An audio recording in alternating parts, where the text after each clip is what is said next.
The Thornican War Council fell silent as their scout uttered the word that had ended more campaigns than any weapon ever forged.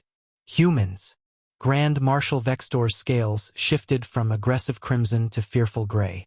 Around the holographic war table, his generals, veterans of 100 conquests, unconsciously stepped back. "You're certain?" Vextor's voice carried none of its usual thunder.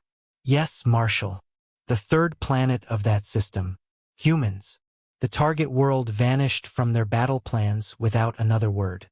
No discussion. No debate.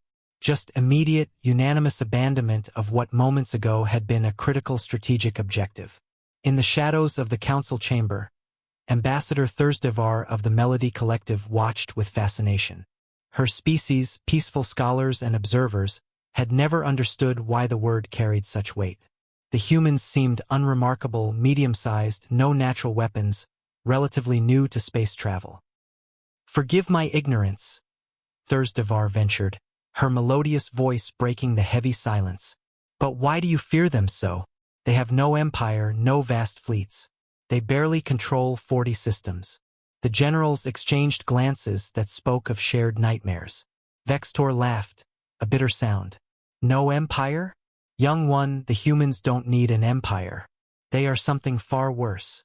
He gestured to his tactical officer. "Show her the Kenari incident."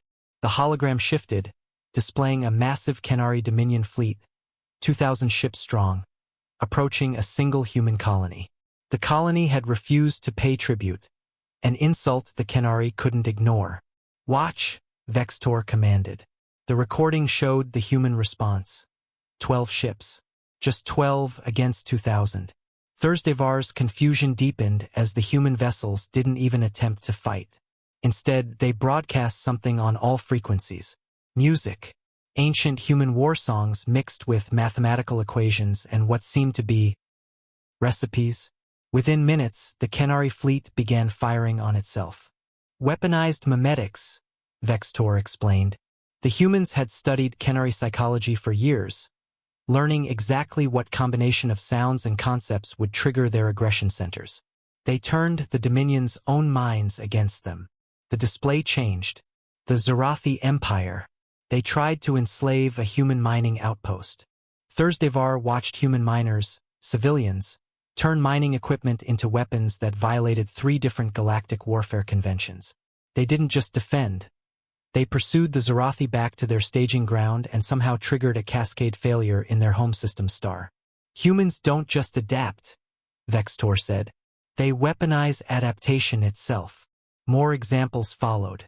The Gorlak hegemony, which had tried biological warfare only to have humans somehow develop immunity in days and respond with viruses that turned Gorlak armor into a prison. The Bethari Confederacy, whose AI-controlled fleet was convinced by human hackers that the optimal strategy was to fly into their own sun. "But surely," Thursdevar protested, "they can't all be warriors? That's what makes them terrifying." General Croth interjected, his voice hushed. "They're not warriors. Look." The display showed human relief workers treating victims of a plague, human teachers in alien schools, human traders sharing drinks with former enemies. They're builders, healers, artists. They want peace. They genuinely prefer it. Then why? Because, Vextor said, when you threaten them, they stop being what they want to be and become what they need to be. And what they need to be is whatever wins. He pulled up one final record. The Cilician Empire, the oldest, most powerful civilization in the Eastern Spiral.